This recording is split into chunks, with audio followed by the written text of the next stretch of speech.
Mwanamke mjamzito anahudhuria harusi ya mpenzi wake wa zamani akiwa amevaa gauni la harusi na akaketi sakafuni mbele yake. Ukumbi wa harusi ulikuwa umejaa watu. Mziki wa polepole ulisikika. Wageni walikuwa wakizungumza kwa furaha huku wakisubiri ibada ianze.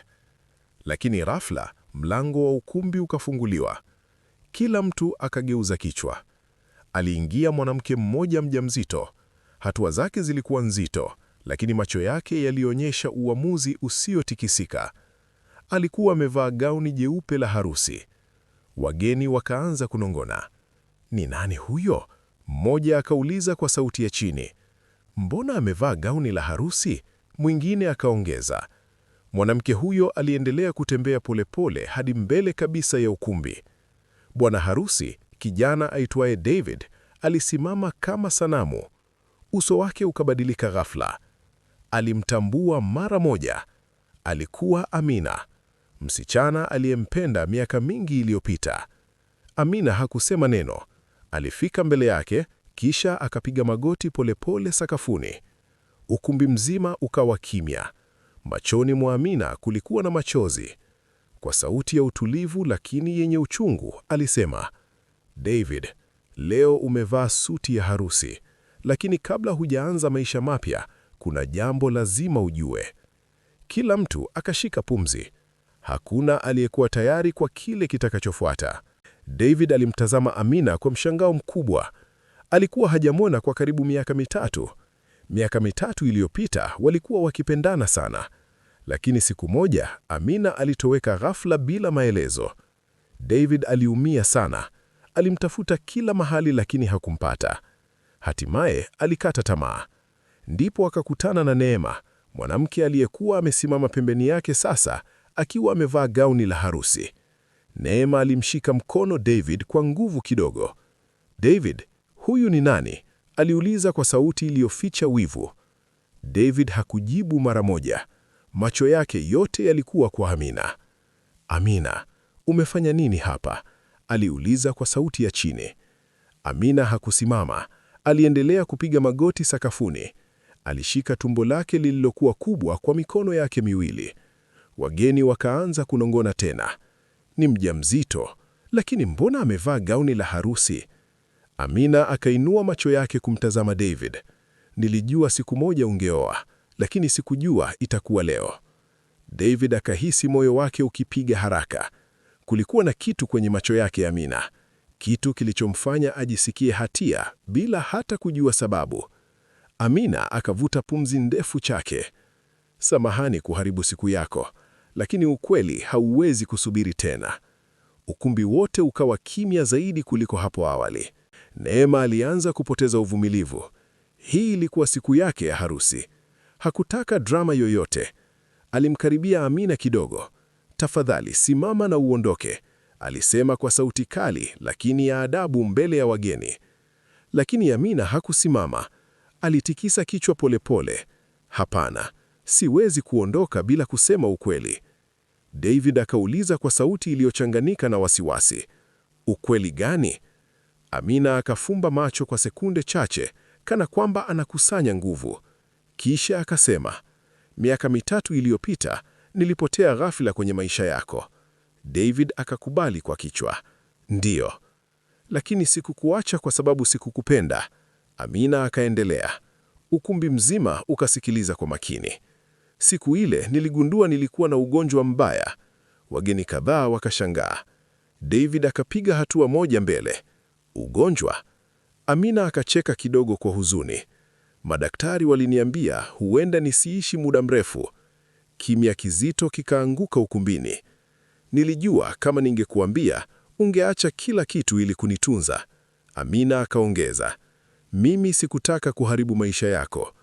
David akahisi moyo wake ukipiga haraka. Kulikuwa na kitu kwenye macho yake Amina. Kitu kilichomfanya ajisikie hatia bila hata kujua sababu. Amina akavuta pumzi ndefu chache. Kama ulikuwa mgonjwa, kwa nini hukuniambia? Amina akatikisa kichwa polepole. Kwa sababu nilikujua. David akanyamaza. Wewe ni mtu wa moyo mzuri sana. Amina akaendelea. Ungeacha ndoto zako zote ili kunisaidia. Neema akaingilia tena. Haya yote yanahusiana vipi na harusi yetu leo? Amina akageuza macho yake kumtazama Neema kwa upole. Samahani sana dada, najua hii ni siku yako. Lakini kisha akashika tumbo lake. Lakini mtoto huyu, maneno yake yakakatika. Wageni wakavuta pumzi kwa mshangao. David akahisi damu ikisimama mwilini mwake. Amina akaendelea polepole. Mtoto huyu anastahili ukweli ujulikane. Neema akamwangalia David kwa macho ya makali. David, mtoto gani? David mwenyewe hakujua la kusema. Amina akanyanyua macho yake tena kumtazama. Machozi yakaanza kumtoka. Kisha kwa sauti iliyotikisa ukumbi mzima akasema, mtoto huyu ni wako. Ukumbi wote ukalipuka kwa mshangao. Lakini huo haukuwa hata mwanzo wa ukweli wote. Maneno ya Amina yalibaki yakining'inia hewani kama radi. Mtoto huyu ni wako. Neema akasogea nyuma kidogo kana kwamba dunia yake imeyumba. Haiwezekani, alisema polepole. David alikuwa kimya kabisa. Kichwani mwake kulikuwa na kumbukumbu nyingi. Usiku wa mwisho waliokaa pamoja miaka 3 iliyopita. Usiku ambao Amina alilia bila sababu wazi. Na kesho yake akatoweka ghafla. David akaangalia tumbo la Amina. Kwa nini hukuniambia? Aliuliza kwa sauti iliyovunjika. Amina akajibu kwa uchungu. Kwa sababu wakati huo nilijua nitakufa. Ukumbi ukawa kimya tena. Madaktari waliniambia ugonjwa wangu ungekuwa hatari sana kwa ujauzito. Walipendekeza nitoe mimba. David akatikisa kichwa kwa nguvu. Lakini hukufanya hivyo? Amina akapiga tumbo lake kwa upole. Mtoto huyu ndiyo kitu pekee kilichonipa sababu ya kupigana kuishi. Machozi yakatiririka mashavani mwake. Nilipambana, nilitibiwa, na kwa neema ya Mungu nikaishi. David akashika kichwa chake kwa mikono. Lakini swali kubwa bado lilikuwa moyoni mwake. Basi, kwa nini umekuja leo siku ya harusi yangu? Amina akainua macho yake polepole. Jibu lake lilikuwa jambo ambalo hakuna mtu ukumbini angekuwa nalitarajia. Ukumbi wa harusi ulikuwa kimya sana kiasi kwamba hata sauti ya kupumua ilisimika kusikika. Amina alimtazama David kwa macho yaliyojaa uchovu wa miaka mingi ya maumivu. Swali lako ni sahihi, alisema polepole. Kwa nini nimekuja leo? David hakusema neno. Neema pia alikuwa akimtazama kwa makini. Amina akavuta pumzi ndefu. Kwa sababu sikuwa na hakika kama nitapata nafasi nyingine ya kusema ukweli. Wageni wakaanza kunong'ona tena. Ukweli gani tena? Mmoja aliuliza kwa sauti ya chini. Amina akaendelea. Miezi 2 iliyopita, madaktari waliniambia jambo jingine. David akahisi moyo wake ukipiga haraka. Walisema afya yangu bado iko hatarini. Ukumbi ukawa kimya zaidi. Huenda nisivumilie kujifungua. Neema akashika mdomo wake kwa mshangao. David akasema kwa sauti ya chini, Amina. Lakini Amina aliendelea. Nilijua kama nitakufa, sitaki mtoto wangu akue bila baba. Maneno hayo yaligonga moyo wa kila mtu ukumbini. Amina akamwangalia David moja kwa moja. Sikuja kuvunja harusi yako. Nilikuja kuhakikisha mtoto wetu anajua baba yake ni nani. Baada ya maneno hayo, ukumbi wote ulikaa kimya kwa muda mrefu. David alihisi kama dunia yake imebadilika ghafla. Mbele yake kulikuwa na mwanamke aliyewahi kumpenda kwa moyo wake wote. Pembeni yake kulikuwa na mwanamke aliyekuwa karibu kuwa mke wake. Na sasa kulikuwa na mtoto ambaye hakujua hata kama angekuwa baba yake. Neema akasema kwa sauti iliyotikisa kimya kile, David, niambie ukweli. David akamwangalia. Je, hii ni kweli? David hakujibu mara moja. Hatimaye akasema polepole, ndiyo, Amina alikuwa mpenzi wangu kabla yako. Neema akahisi machozi yakimjia. Lakini mtoto? David akatikisa kichwa. Nilijua aliondoka, lakini sikujua alikuwa na mimba. Neema akatazama Amina kwa makini. Kisha akasema kwa uchungu, hata kama mtoto ni wa David, kwa nini umevaa gauni la harusi? Wageni wote wakageuza macho yao kwa Amina. Swali hilo lilikuwa limekaa akilini mwa kila mtu. Amina akanyamaza kwa sekunde chache. Kisha akasema kwa sauti ya upole, kwa sababu hii ilikuwa ndoto yangu, siku moja kuolewa na David. Ukumbi ukawa mzito kwa hisia. Baadhi ya wageni walianza kufuta machozi yao kimya kimya.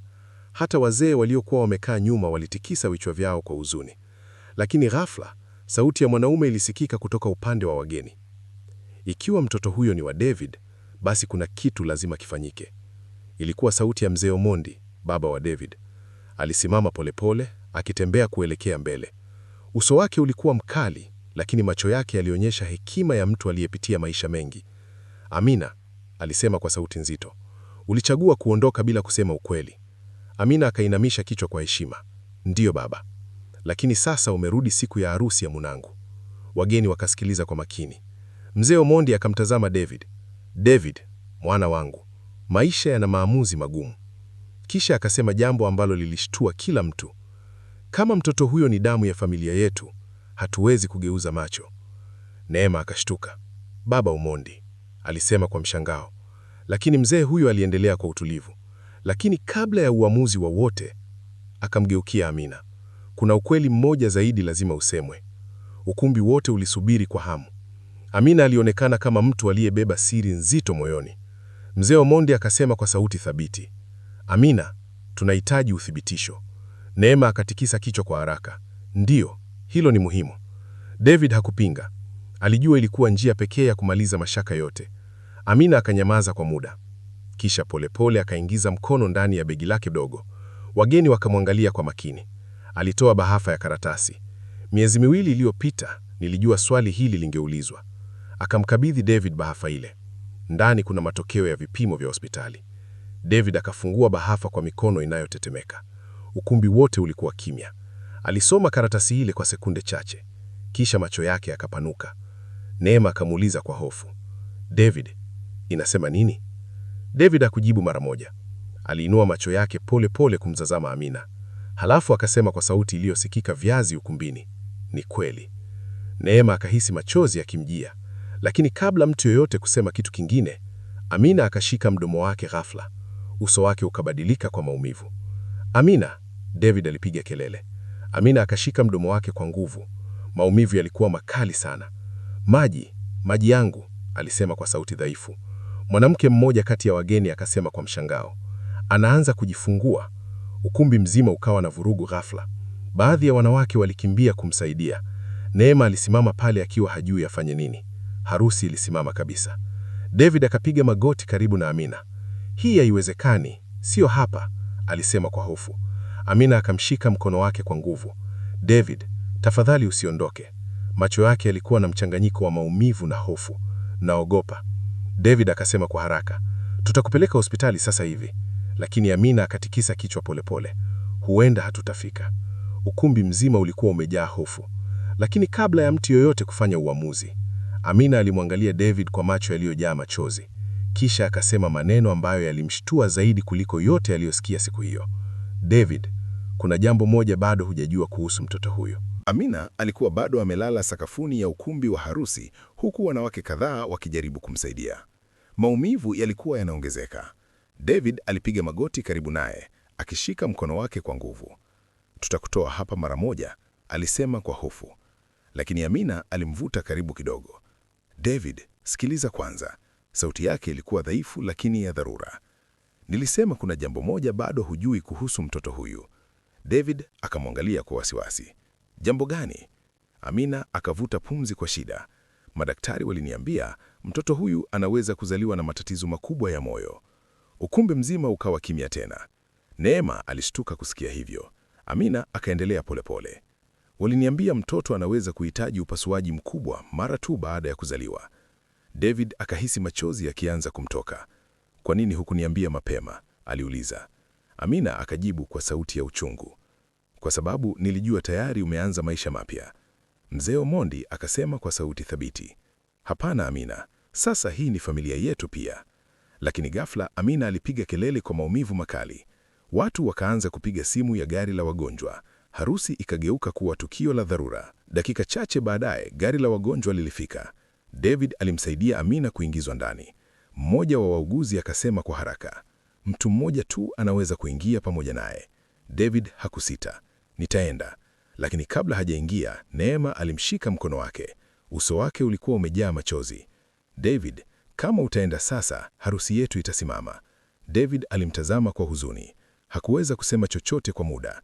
Kisha akasema polepole, Neema, kuna mtoto ambaye anaweza kuwa katika hatari.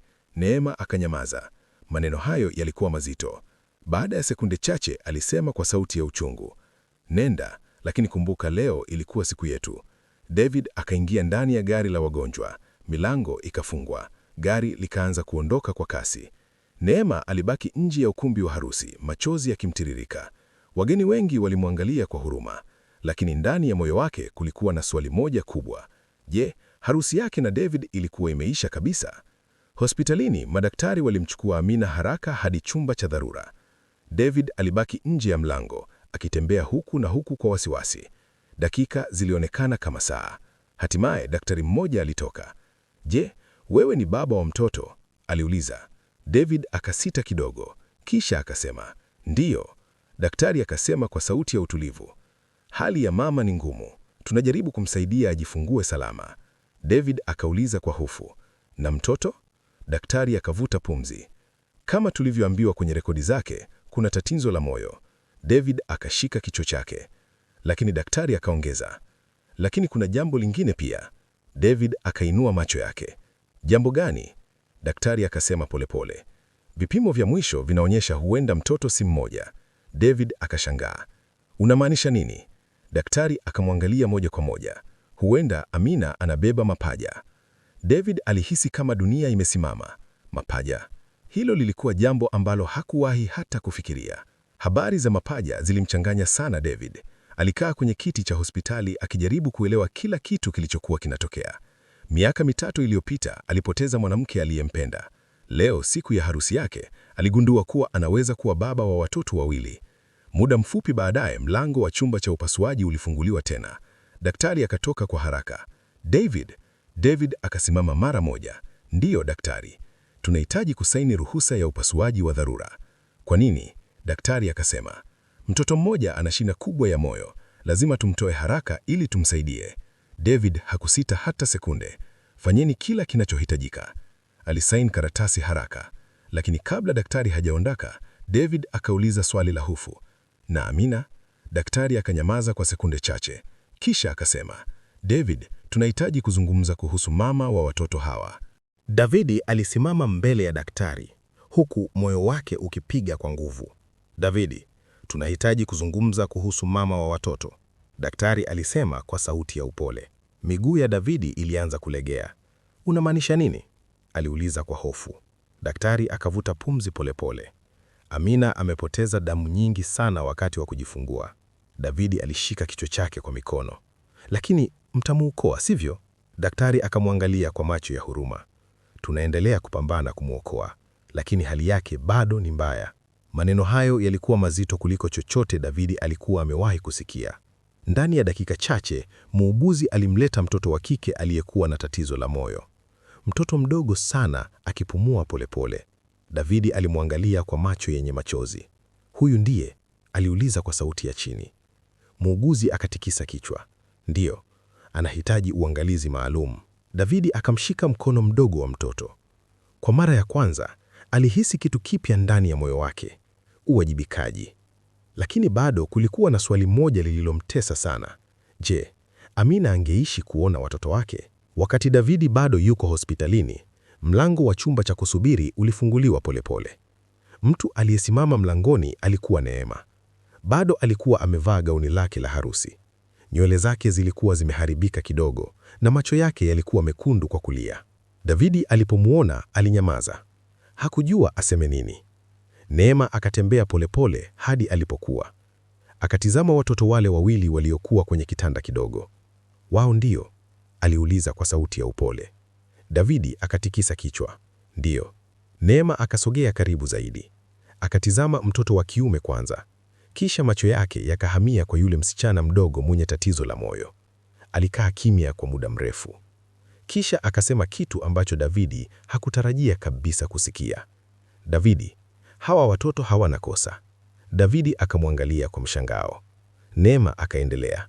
Na kama kweli wewe ni baba yao, basi hawapaswi kukua bila upendo.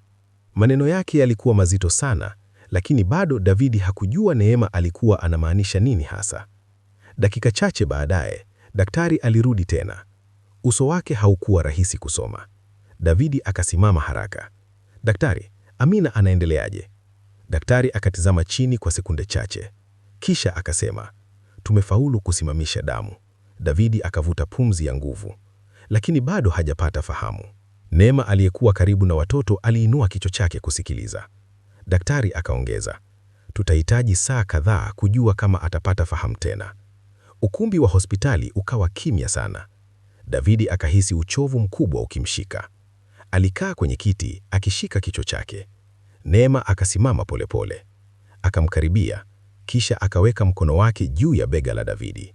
Kwa sauti tulivu akasema, "Leo ilitakiwa kuwa siku yetu ya furaha." Davidi hakujibu. Neema akaendelea, "Lakini labda Mungu alikuwa na mpango tofauti." Maneno hayo yalifanya Davidi aanze kufikiria mambo kwa njia tofauti kabisa. Usiku ulianza kuingia. Hospitali ilikuwa tulivu sana. Davidi alikuwa bado amekaa karibu na watoto. Neema hakumwacha hata dakika. Baada ya muda, muuguzi alikuja na kusema, "Davidi, kuna mtu anataka kukuona." Davidi akashangaa. "Sahi?" "Ndiyo." Walipotoka nje ya chumba cha watoto, walimkuta mzee mmoja mzee sana amesimama kwenye korido. Alikuwa ni mzee Omondi, baba wa Amina. Davidi alishtuka kumwona. "Mzee, umejuaje niko hapa?" Mzee Omondi akamwangalia kwa macho mazito. "Nimekuja kumuona binti yangu, na pia kukuambia ukweli ambao Amina hakuwahi kukuambia." Davidi akahisi moyo wake ukipiga kwa nguvu. "Ukweli gani?" Mzee Omondi akasema polepole, "Miaka ile iliyopita si Amina aliyekuacha." Davidi akashangaa sana.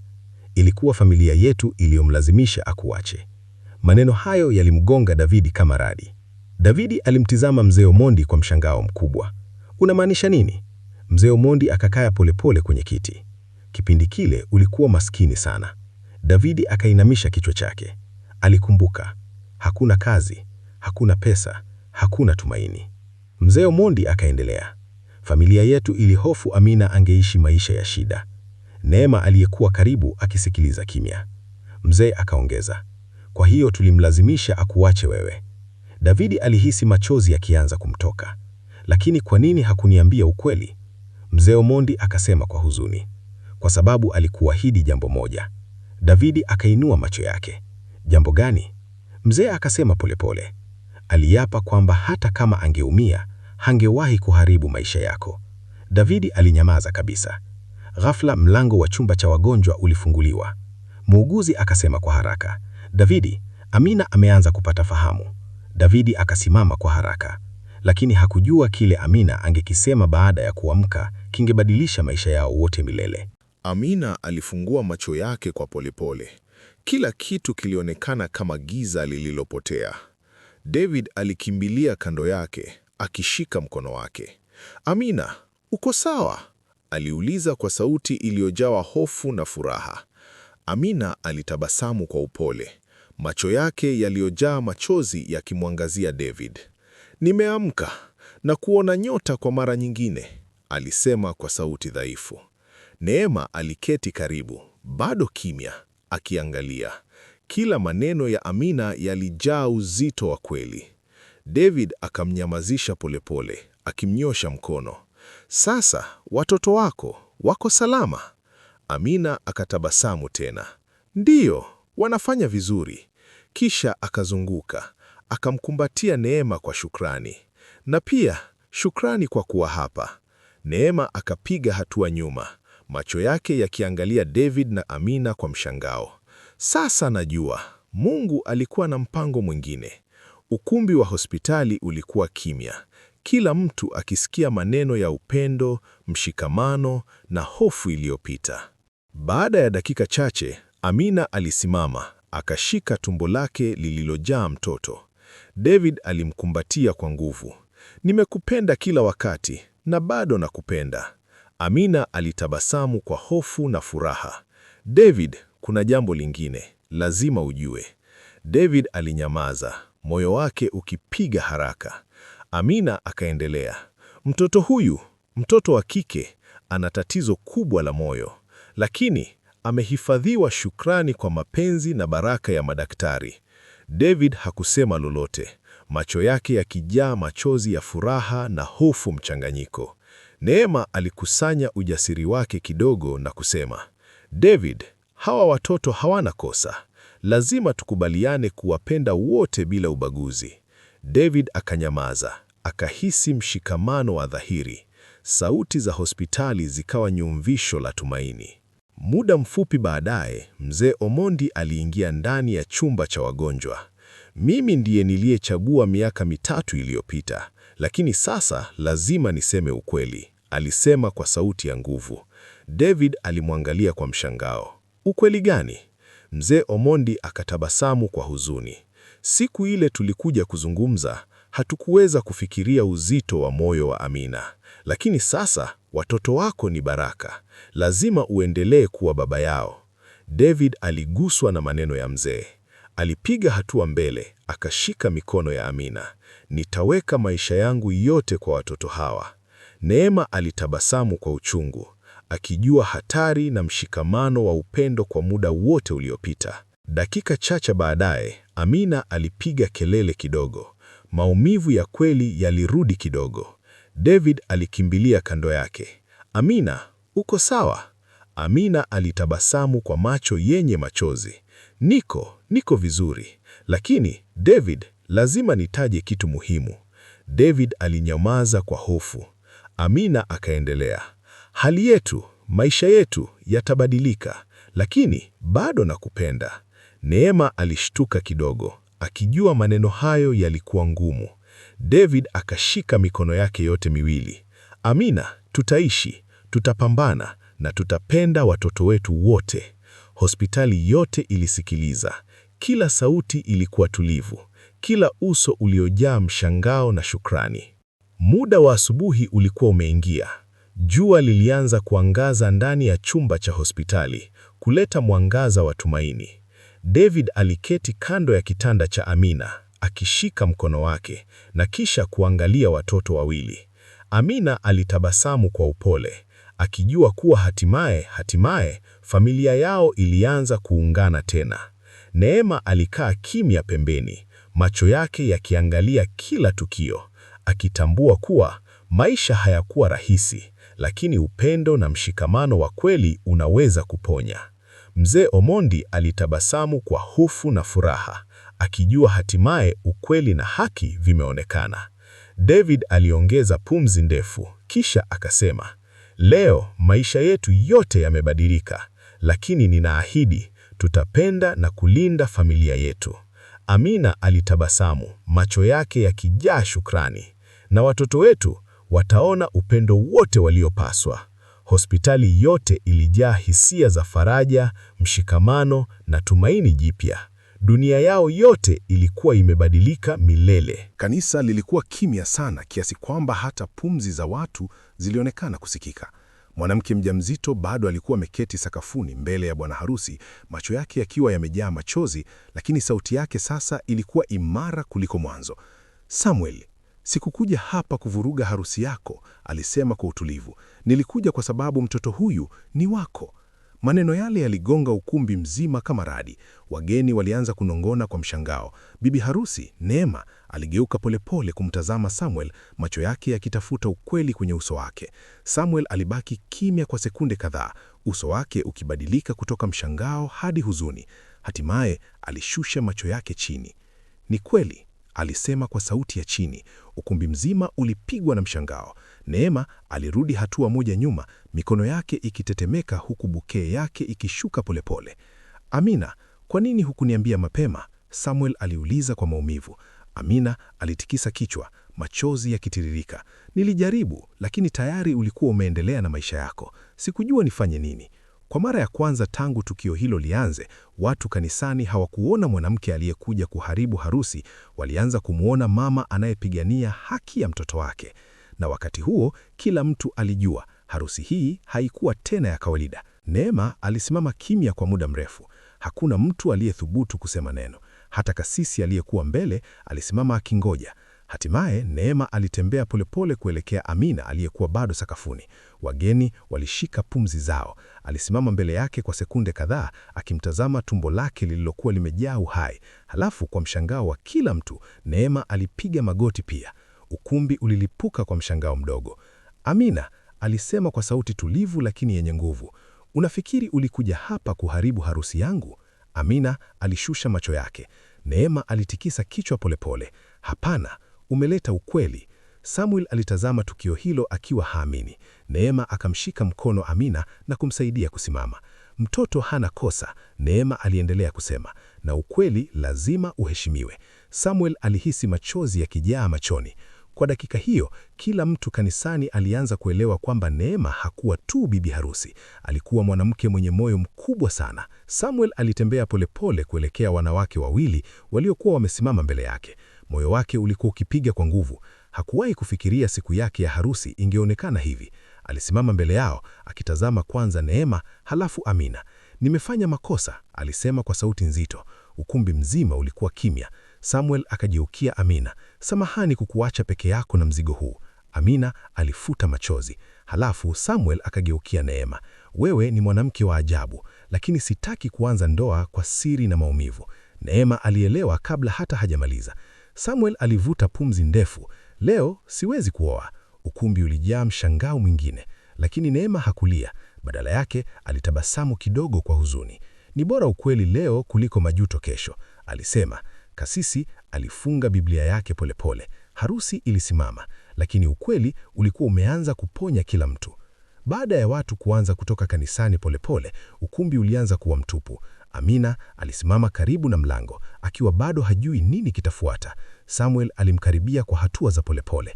Una wapi pa kwenda? Aliuliza kwa upole. Amina alitikisa kichwa. Nilikuja tu kusema ukweli, sikuwa na mpango mwingine. Samuel aliangalia tumbo lake kwa upendo na huzuni. Basi hatutaacha mtoto wetu aanze maisha bila baba. Maneno yale yalifanya macho ya Amina yajazwe machozi mapya. Wakati huo Neema alikuja karibu nao. Wote wawili waligeuka kumtazama kwa wasiwasi, lakini Neema alitabasamu kwa upole. Samuel, hakikisha unakuwa baba mzuri. Samuel alitikisa mkono kwa shukurani. Neema akamkumbatia Amina ghafla. Mtunze mtoto vizuri, alisema kwa upole. Kwa mara ya kwanza tangu tukio hilo lianze, Amina alihisi tumaini. Miezi michache baadaye, jua la asubuhi lilikuwa linaangaza juu ya nyumba ndogo pembeni za Mwakijiji. Ndani, sauti ya mtoto mchanga ilisikika. Samuel alikuwa amembeba mtoto mdogo mikononi mwake, akimtazama kwa upendo mkubwa. Amina alikuwa ameketi karibu nao kitandani, akitabasamu kwa uchovu lakini furaha. Hakika ana macho yako, Samuel alisema kwa kucheka kidogo. Amina alitikisa kichwa. Natumaini atarithi moyo wako pia. Wakati huo mlango uligongwa. Samuel alifungua. Alishangaa kumwona Neema akiwa simamia nje na zawadi ndogo. Nilisikia mtoto amezaliwa, alisema kwa tabasamu. Amina alijaa mshangao na shukrani. Neema aliingia ndani na kumtazama mtoto kwa upole. Karibu duniani mdogo, alisema. Ndani ya nyumba ile ndogo hakukuwa tena chuki, kulikuwa na kitu kizuri zaidi, msamaha na mwanzo mpya wa maisha.